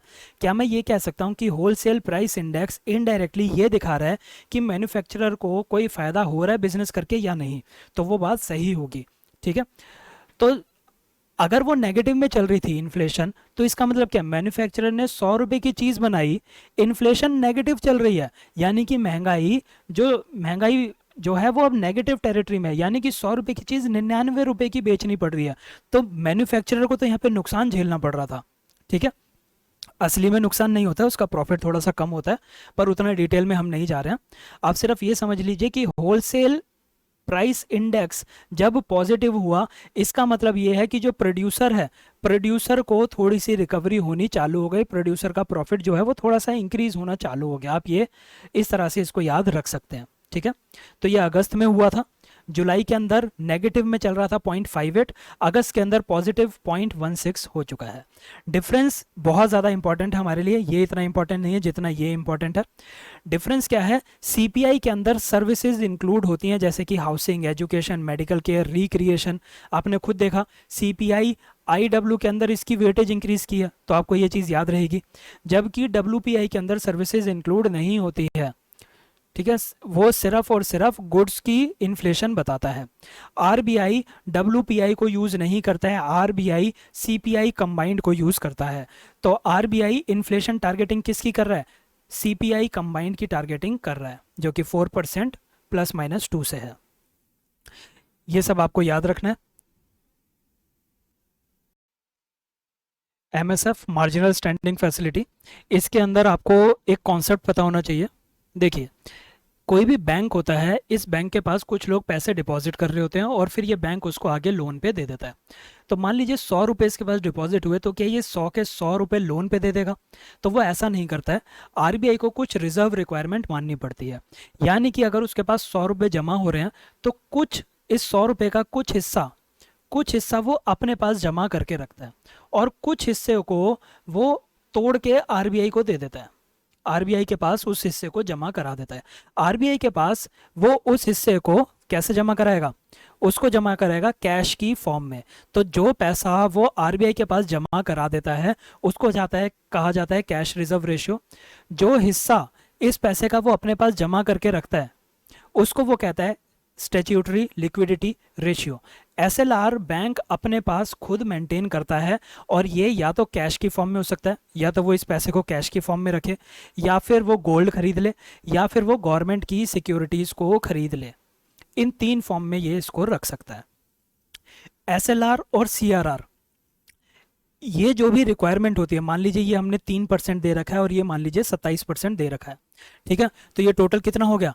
30% हो गया। तो इसका मतलब ये है कि अगर उसके पास 100 रुपये जमा हो रहे हैं, तो 3 रुपये तो वो कैश की फॉर्म में आरबीआई को दे देगा, 27 रुपये वो अपने पास जमा करके रखेगा। तो वो 27 रुपये या तो कैश की फॉर्म में होंगे, गोल्ड की फॉर्म में, या गवर्नमेंट सिक्योरिटीज की फॉर्म में होंगे, ठीक है? इनको वो उधार पे नहीं दे सकता। तो उधार पे वो कितना दे पा रहा है? सिर्फ 70 रुपये उधार पे दे पा रहा है।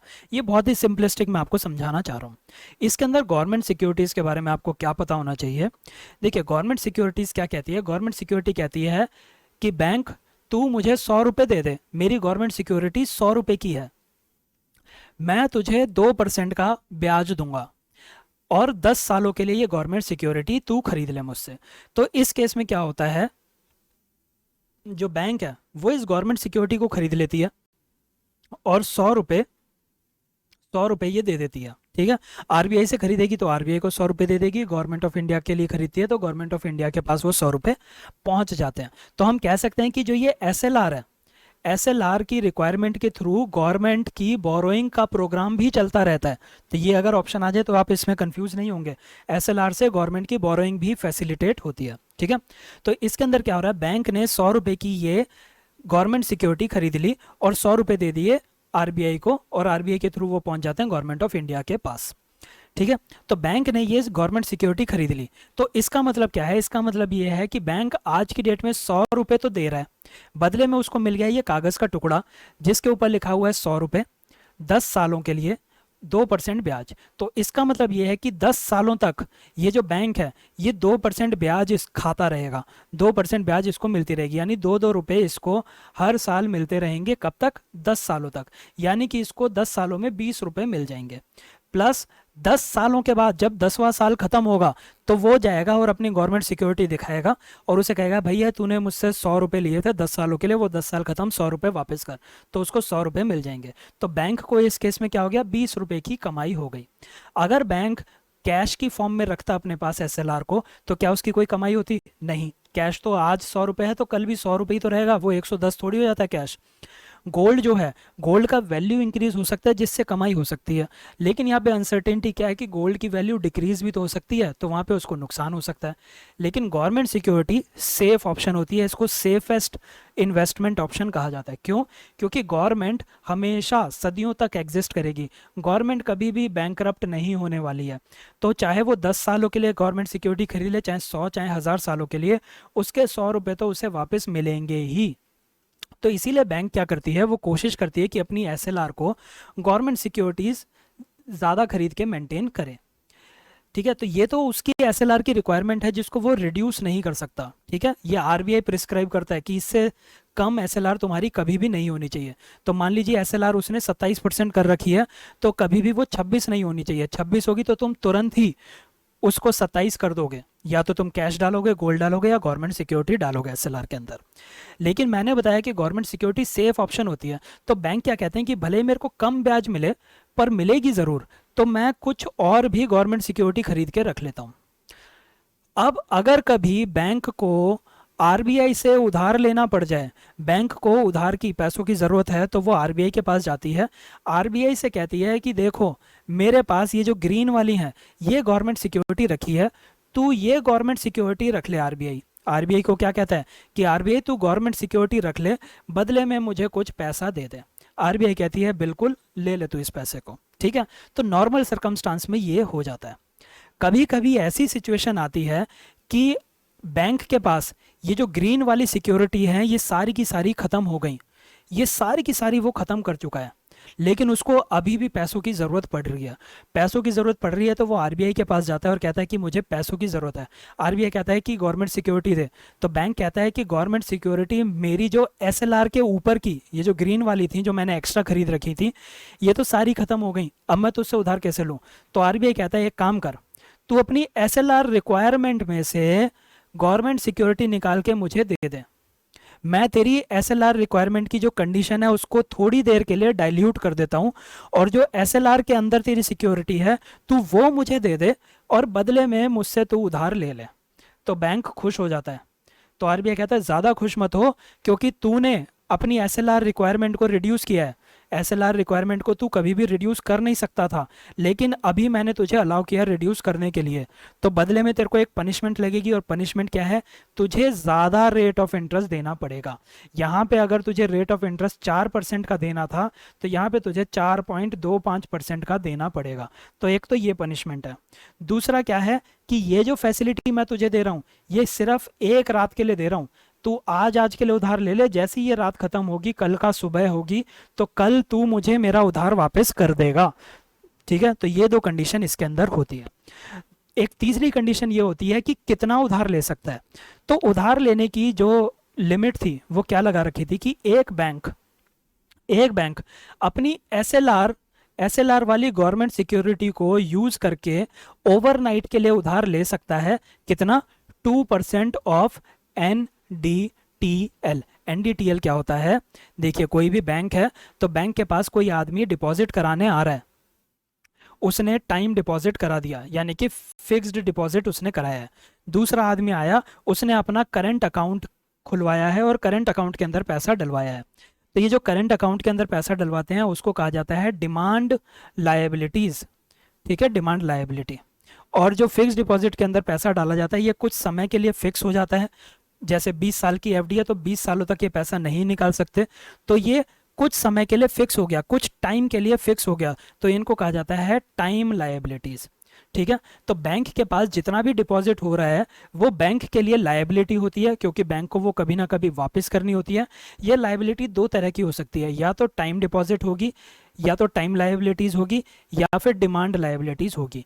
इन दोनों को अगर हम जोड़ दें, इन दोनों को अगर हम जोड़ दें तो उसको कहा जाता है net demand and time liabilities, ठीक है। तो एमएसएफ के अंदर यानी कि मार्जिनल स्टैंडिंग फैसिलिटी के अंदर आप ओवरनाइट के लिए उधार ले सकते हो। अपनी एसएलआर रिक्वायरमेंट को रिड्यूस करके ओवरनाइट के लिए उधार ले सकते हो। कितना? सिर्फ 3% ऑफ एनडीटीएल। तुम्हारे पास जितना भी डिपॉजिट है उसका मात्र 3% उधार ले सकते हो, सिर्फ ओवरनाइट के लिए होगा और पीनल रेट पे होगा। ये आपको याद रखनी होती है एमएसएफ के बारे में, ठीक है। ये सारी की सारी डिटेल्स हम इकोनॉमी के लेक्चर के अंदर कवर कर चुके हैं। जो इसकी करंट अफेयर्स वाली चीज़ है वो सिर्फ ये थी कि एनडीटीएल पहले 2% हुआ करता था, सिर्फ हम 2% ऑफ एनडीटीएल एमएसएफ के अंदर ले सकते थे उधार, अब 3% तक लिया जा सकता है, ठीक है। ये आपको याद रखना है। ये बहुत ही इंपॉर्टेंट टॉपिक है ऑपरेशन ट्विस्ट, इसके ऊपर आप एक क्वेश्चन की उम्मीद ज़रूर कर सकते हैं।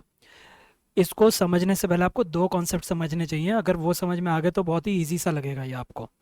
देखिए पहला कॉन्सेप्ट क्या है, मान लीजिए आपके पास 100 रुपये हैं। इस 100 रुपये से आप दो काम कर सकते हैं, या तो आप इसका खर्चा कर दें जो बन जाएगा आपका कंजम्पशन एक्सपेंडिचर। तो मान लीजिए आपने 100 रुपये की टॉफ़ी खरीद ली, तो इकॉनमी के अंदर इस टॉफ़ी की डिमांड 100 रुपये से इंक्रीज़ हो गई, तो जो इसका मैन्युफैक्चरर है वो इस टॉफ़ी की प्रोडक्शन इंक्रीज़ कर देगा आपकी डिमांड को मीट करने के लिए। तो इससे क्या होगा, इकॉनमी के अंदर ग्रोथ होती है, नया नया सामान बनता है, आपकी जीडीपी जो है वो इंक्रीज़ होना चालू हो जाती है। दूसरा काम आप इस 100 रुपये से कर सकते हैं कि आप इसको सेव करके रख लें। सेव करने के लिए आप क्या कर सकते हैं, आपने गवर्नमेंट का एक बॉन्ड खरीद लिया। गवर्नमेंट का बॉन्ड मान लीजिए 20 सालों का बॉन्ड था, आपने 100 रुपये का वो बॉन्ड खरीद लिया 6% पर एनम या फिर 6% पर एनम की ब्याज से, ठीक है, ये पर एनम ब्याज है। तो इससे क्या होगा, 20 सालों तक आपको हर साल 6-6 रुपये मिलते जाएंगे क्योंकि 6% की ब्याज मिल रही है। और 20 सालों के बाद आपके जो ये 100 रुपये थे वो वापस मिल जाएंगे।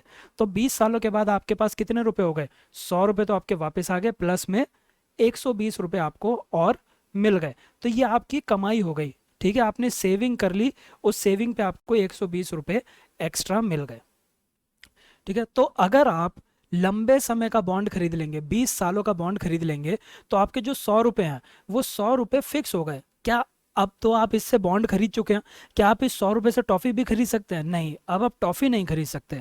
तो अगर आप एक लंबे समय के लिए बॉन्ड खरीद के अपनी जेब में रख लेंगे तो आपका कंजम्पशन एक्सपेंडिचर जो है वो अपने आप ही रिड्यूस हो जाएगा।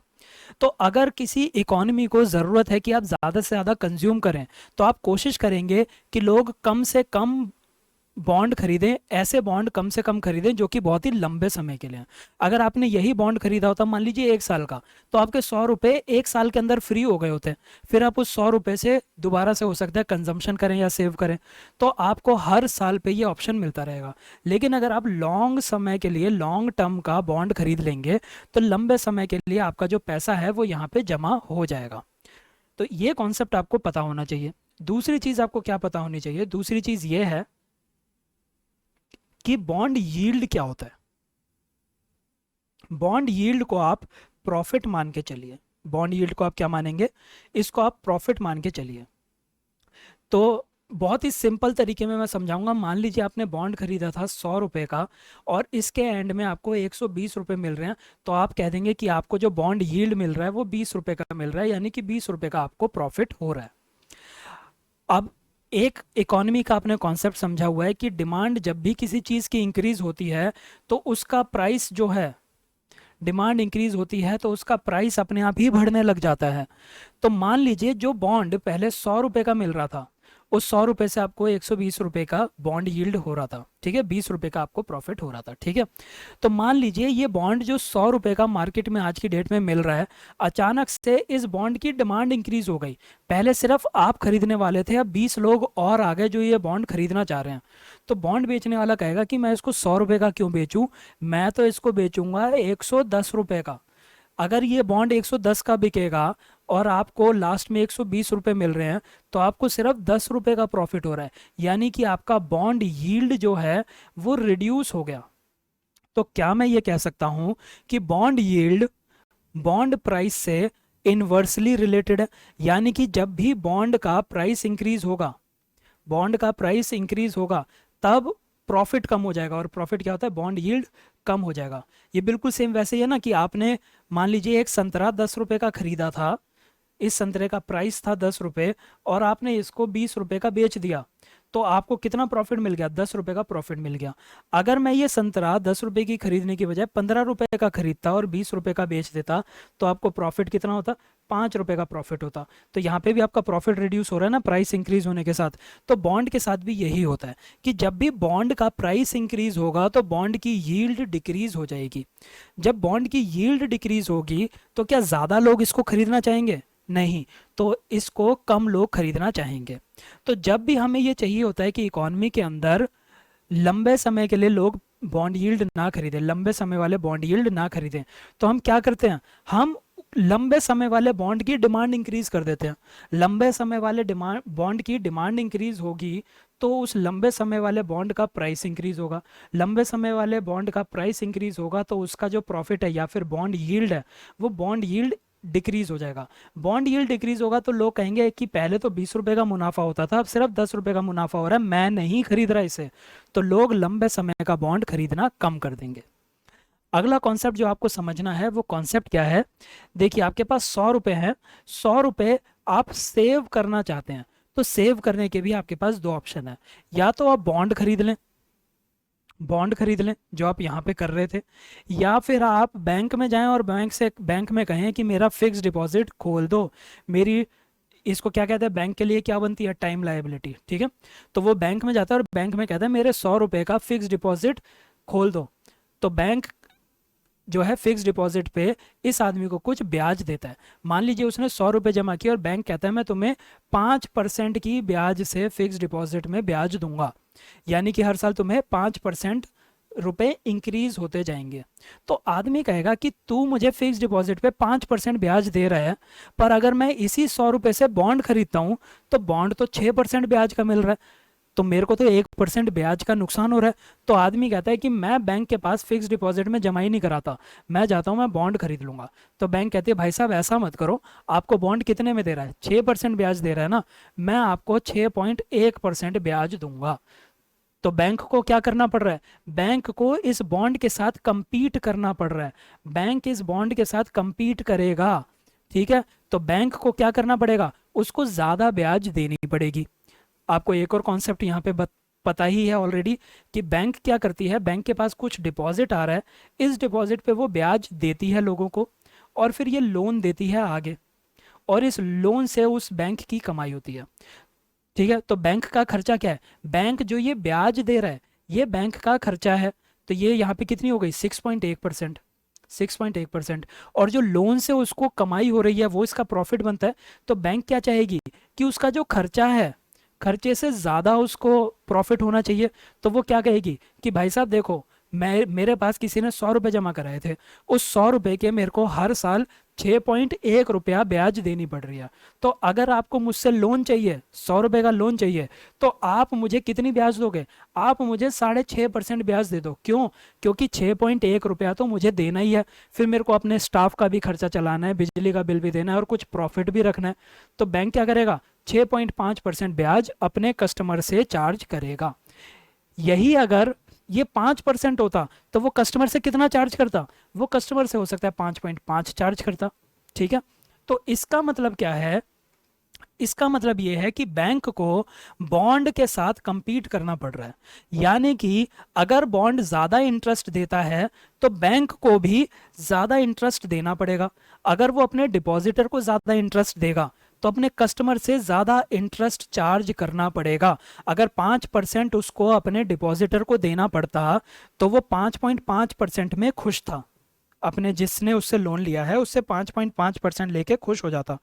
लेकिन अगर उसे अपने डिपॉजिटर को 6.1% का ब्याज देना है तो वो अपने डिपॉजिटर से 5.5 में खुश रह पाएगा नहीं, ये तो उसको नुकसान हो रहा है ना, देखिए लॉस हो रहा है। तो वो क्या करेगा, वो अपने डिपॉजिट, अपने लोन लेने वाले से, अपने कस्टमर से भी ज़्यादा इंटरेस्ट चार्ज करने लगेगा। ठीक है, तो मैं यहाँ पे एक, अगर एक ही सेंटेंस में मुझे बोलना हो तो मैं क्या कह सकता हूँ, मैं ये कह सकता हूँ कि अगर बॉन्ड बॉन्ड के ऊपर ज़्यादा इंटरेस्ट मिल रहा है तो बैंक को भी, जब भी बैंक उधार देगा तो उस पर ज़्यादा इंटरेस्ट देना पड़ेगा। ठीक है, या फिर मैं ये कह सकता हूं कि अगर बॉन्ड यील्ड ज़्यादा है यानी कि प्रॉफिट ज़्यादा है, ठीक है, प्रॉफिट ज़्यादा है, अगर बॉन्ड खरीदने पे प्रॉफिट ज़्यादा हो रहा है लोगों को तो वो बैंक के पास जमा नहीं कराएंगे, बैंक को भी ज़्यादा उसको प्रॉफिट देना पड़ेगा। बैंक अगर अपने डिपॉजिटर को ज़्यादा प्रॉफिट देगा तो अपने कस्टमर से उसको ज़्यादा पैसे चार्ज करने पड़ेंगे। ठीक है, तो यानी कि जब भी बॉन्ड यील्ड ज़्यादा होगा तो उसको अपने कस्टमर से जो इंटरेस्ट लेना है वो इंटरेस्ट भी उसको ज़्यादा लेना पड़ेगा। तो आपको ये चीज़ें याद में रखनी है। अब मैं इसको एक सेंटेंस में बता देता हूँ कि क्वेश्चन के अंदर क्या क्या पूछा जा सकता है। ठीक है, थोड़ा सा टेक्निकल है, दो बारी आप इसको सुनिएगा, एक बारी किसी कागज पे लिख के देख लीजिए, आपको ये याद हो जाएगा। ठीक है, अब क्वेश्चन किस तरह का आ सकता है, क्वेश्चन इस तरह का आएगा कि अगर बॉन्ड प्राइस इंक्रीज हो रहा है तो बॉन्ड यील्ड का क्या होगा। तो देखिए, बॉन्ड प्राइस अगर इंक्रीज हो रहा है तो बॉन्ड प्राइस इंक्रीज हो रहा है तो उसका प्रॉफिट कम होगा, यानी कि बॉन्ड यील्ड कम हो जाएगा, पहली चीज। दूसरा क्वेश्चन आ सकता है, अगर किसी बॉन्ड का यील्ड इंक्रीज हो रहा है तो बैंक अपने इंटरेस्ट रेट के साथ क्या करेगी, तो बैंक को अपना इंटरेस्ट रेट इंक्रीज करना पड़ेगा। ठीक है, यानी कि यानी कि जब बॉन्ड प्राइस इंक्रीज होगा तो बॉन्ड यील्ड डिक्रीज होगा, बॉन्ड यील्ड डिक्रीज होगा तो बैंक भी इंटरेस्ट रेट को डिक्रीज कर सकती है, यही मतलब हुआ ना इसका। तो ये रिलेशन आपको याद रखना है। ठीक है, अब हम देखते हैं ऑपरेशन ट्विस्ट के अंदर क्या हो रहा है। देखिए, ऑपरेशन ट्विस्ट के अंदर क्या हो रहा है, आरबीआई, ठीक है, मान लीजिए मैं सिर्फ एक नॉर्मल फिगर लेता हूं, आरबीआई क्या कर रही है, मार्केट में से 100 रुपए के लॉन्ग टर्म बॉन्ड को खरीद रही है, लॉन्ग टर्म बॉन्ड को खरीद रही है, ठीक है। तो ये जो लॉन्ग टर्म के बॉन्ड को जब आरबीआई खरीदेगी तो इससे क्या होगा, इससे लॉन्ग टर्म के जो भी बॉन्ड मार्केट में हैं उनकी डिमांड इंक्रीज हो जाएगी। क्यों? क्योंकि आरबीआई भी खरीदना चाह रही है, 100 रुपए का खरीदना चाह रही है, तो लॉन्ग टर्म बॉन्ड की डिमांड इंक्रीज होगी। लॉन्ग टर्म बॉन्ड की जब डिमांड इंक्रीज होती है तो बॉन्ड प्राइस का क्या होता है, बॉन्ड प्राइस इंक्रीज होता है।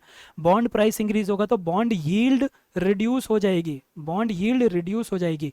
तो कम से कम लोग उसको खरीदने की अब कोशिश करेंगे। वो कहेंगे पहले तो 20 रुपए का प्रॉफिट हो रहा था, अब सिर्फ 10 रुपए का प्रॉफिट हो रहा है, तो मैं इस बॉन्ड को नहीं खरीदता हूँ, ठीक है। तो बॉन्ड यील्ड कम हो जाएगी। और दूसरा इफेक्ट क्या होगा, दूसरा इफेक्ट ये होगा कि बैंक्स जो हैं वो अब अपने इंटरेस्ट रेट को रिड्यूस कर सकती है। समझ गए क्या हो रहा है? ये पूरी चेन आपको याद रखनी है। अगर आरबीआई लॉन्ग टर्म बॉन्ड्स को खरीद रही है तो वो लॉन्ग टर्म बॉन्ड्स की डिमांड इंक्रीज कर रही है। डिमांड इंक्रीज होती है, बॉन्ड का प्राइस इंक्रीज होता है। बॉन्ड का प्राइस इंक्रीज होता है तो बॉन्ड यील्ड कम होती है। बॉन्ड यील्ड कम होती है तो जो बैंक्स हैं, बैंक्स अपने कस्टमर से जो इंटरेस्ट चार्ज करेगी वो इंटरेस्ट भी कम हो सकता है। तो एक इफेक्ट ये याद रखेंगे। दूसरा इफेक्ट क्या याद रखेंगे कि जब आरबीआई 100 रुपए के लॉन्ग टर्म बॉन्ड खरीद रही है तो लॉन्ग टर्म बॉन्ड्स की डिमांड इंक्रीज हो रही है। उसकी डिमांड इंक्रीज होने की वजह से बॉन्ड का प्राइस इंक्रीज हो रहा है। बॉन्ड का प्राइस इंक्रीज होने की वजह से बॉन्ड यील्ड रिड्यूस हो रही है। बॉन्ड यील्ड रिड्यूस हो रही है तो कम लोग खरीदेंगे इसको। क्यों? पहले उसको 20 रुपए मिल रहे थे, अब 10 रुपए मिल रहे हैं प्रॉफिट में, तो कम लोग लॉन्ग टर्म बॉन्ड खरीदेंगे। तो अब वो क्या कर सकते हैं, अब वो इससे कंजम्पशन एक्सपेंडिचर कर सकते हैं। तो आरबीआई एक तरफ तो लॉन्ग टर्म बॉन्ड्स को खरीद रही है, ठीक है, जिससे लॉन्ग टर्म बॉन्ड्स की डिमांड इंक्रीज हो रही है। दूसरी तरफ आरबीआई क्या करती है, आरबीआई शॉर्ट टर्म बॉन्ड को, शॉर्ट टर्म के जो बॉन्ड हैं 1 साल के 2 साल के शॉर्ट टर्म के बॉन्ड्स को बेच रही है, बेच रही है। आरबीआई उसको मार्केट के अंदर बेच रही है। जब किसी चीज को बेचा जाता है यानी कि उसकी सप्लाई मार्केट के अंदर इंक्रीज हो गई, आरबीआई यहाँ पे खरीद रही थी, यहाँ पे बेच रही है। यानी कि पहले मार्केट के अंदर अगर सिर्फ 100 शॉर्ट टर्म बॉन्ड थे तो आरबीआई ने 100 शॉर्ट टर्म बॉन्ड और इंक्रीज कर दिए। तो यानी कि शॉर्ट टर्म बॉन्ड्स की सप्लाई पहले 100 थी, अब 200 हो गई है। तो जब भी किसी चीज की सप्लाई इंक्रीज होती है तो उसके प्राइस का क्या होता है, उससे बॉन्ड प्राइस का क्या होगा, ठीक है। सप्लाई इंक्रीज होगी तो बॉन्ड प्राइस रिड्यूस होगा। बॉन्ड प्राइस रिड्यूस होगा तो क्या होगा, प्रॉफिट इंक्रीज हो जाएगा। प्रॉफिट इंक्रीज होगा तो लोग ज्यादा से ज्यादा शॉर्ट टर्म के बॉन्ड को खरीदेंगे। तो आप समझ गए ये क्या हो रहा है। यहां पे आरबीआई एक ऐसा काम कर रही है जहां पे वो लॉन्ग टर्म के बॉन्ड्स को खरीद के उनकी डिमांड इंक्रीज कर देती है ताकि लॉन्ग टर्म बॉन्ड्स की बॉन्ड यील्ड जो है वो कम हो जाए। इसी के साथ साथ वो क्या कर रही है, वो शॉर्ट टर्म बॉन्ड्स को मार्केट के अंदर बेच देती है। मार्केट के अंदर बेचने की वजह से सप्लाई इंक्रीज हो जाती है, जिसकी वजह से उनकी जो बॉन्ड यील्ड है, बॉन्ड यील्ड इंक्रीज हो जाता है, ठीक है। तो लॉन्ग टर्म बॉन्ड का जो बॉन्ड यील्ड है वो डिक्रीज होता है, शॉर्ट टर्म बॉन्ड का जो बॉन्ड यील्ड है वो इंक्रीज हो जाता है। तो लोग अब कौन सा वाला बॉन्ड ज्यादा खरीदना चाहेंगे, जिससे उन्हें ज्यादा प्रॉफिट हो रहा है। प्रॉफिट का मतलब मैंने क्या कहा, bond yield is equals to profit, आप ऐसे याद कर सकते हैं।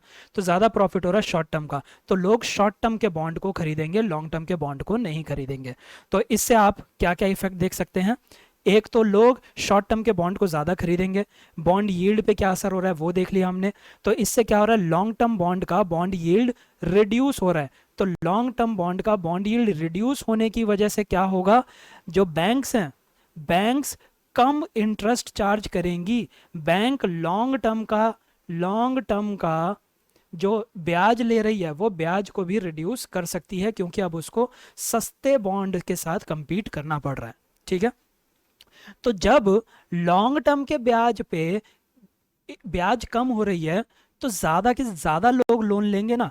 पहले मुझे मकान बनाना था, मकान बनाने पे मैं बैंक के पास गया, मैंने बैंक से कहा कि मुझे 1 लाख रुपए उधार चाहिए। बैंक ने कहा मैं तुझे 6.5% पे उधार दे सकती हूँ, ठीक है।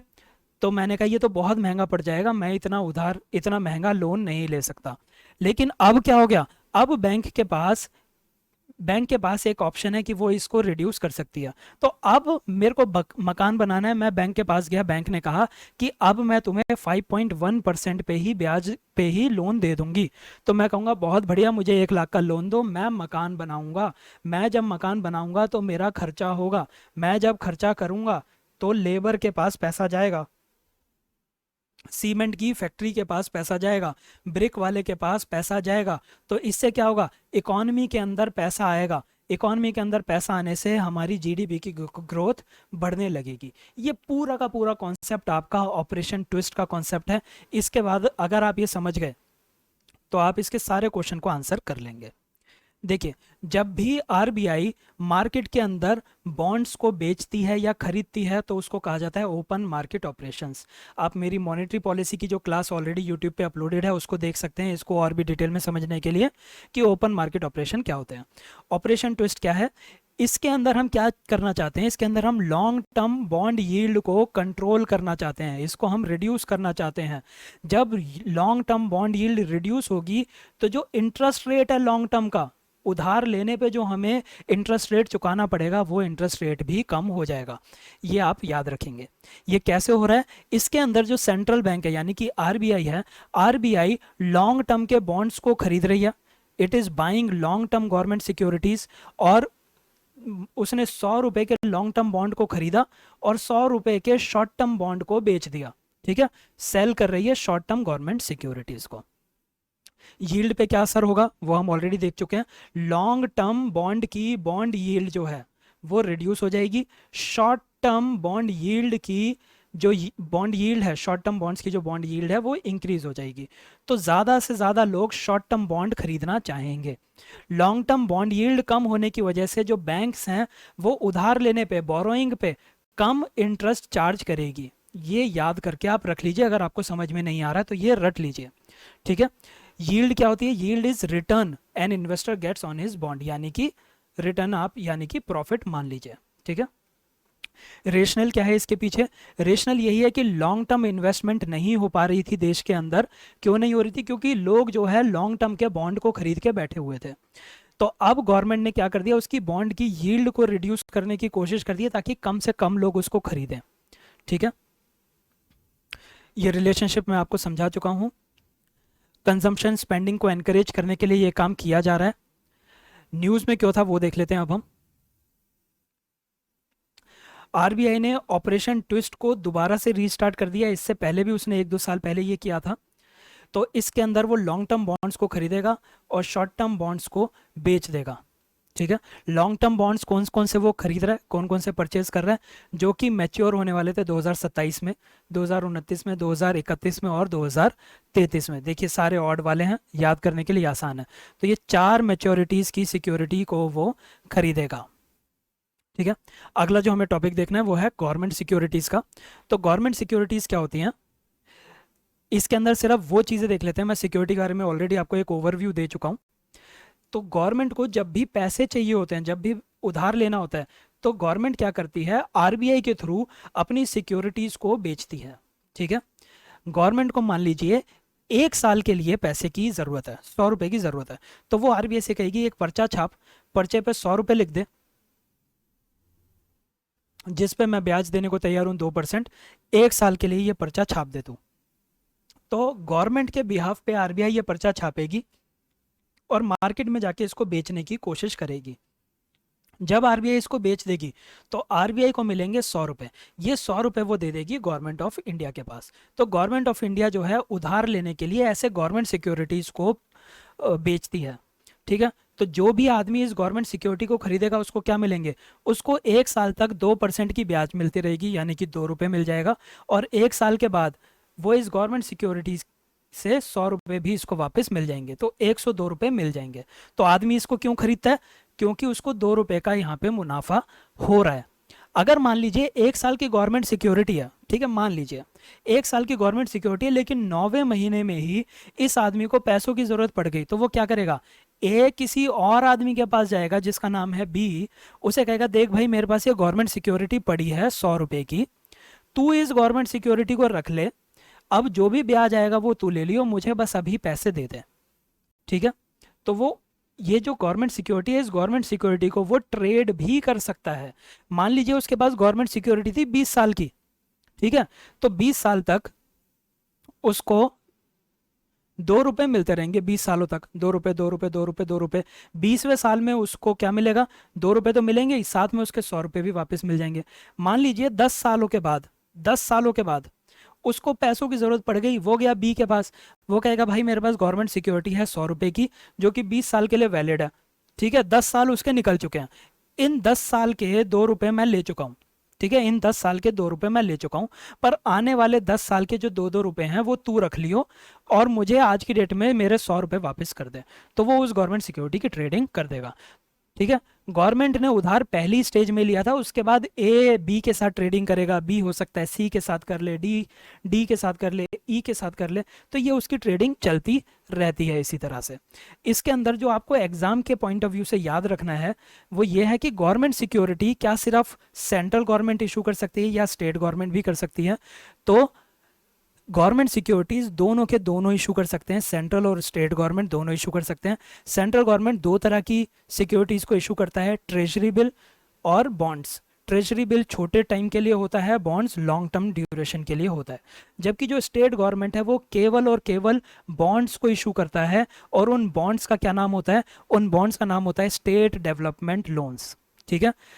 ये याद रखना है कि स्टेट गवर्नमेंट्स कभी भी ट्रेजरी बिल को नहीं इशू कर सकती। इनको risk free guilt aged instruments भी कहते हैं। रिस्क फ्री क्यों? क्योंकि गवर्नमेंट कभी भी बैंकरप्ट नहीं होने वाली। गवर्नमेंट आज भी एग्जिस्ट कर रही है, कल भी करेगी, परसों भी करेगी, तो इसकी जो सिक्योरिटी है इसको कोई भी खरीद लेता है, क्योंकि इसके अंदर कोई रिस्क नहीं होता। जो भी पैसा है, जो भी 100 रुपये हैं, वो 100 रुपये गवर्नमेंट हर हाल में वापस करेगी ही करेगी। अगर आपको हमारी वीडियोस पसंद आ रही हैं तो वीडियोस को लाइक करना ना भूलें, चैनल पर नए हैं तो चैनल को सब्सक्राइब करें। अगर आप किसी तरह से हमें सहयोग करना चाहते हैं, हमें डोनेट करना चाहते हैं, तो इस यूपीआई आईडी के ऊपर आप डोनेट कर सकते हैं। लेक्चर्स की पीडीएफ आप हमारे टेलीग्राम चैनल से डाउनलोड कर सकते हैं।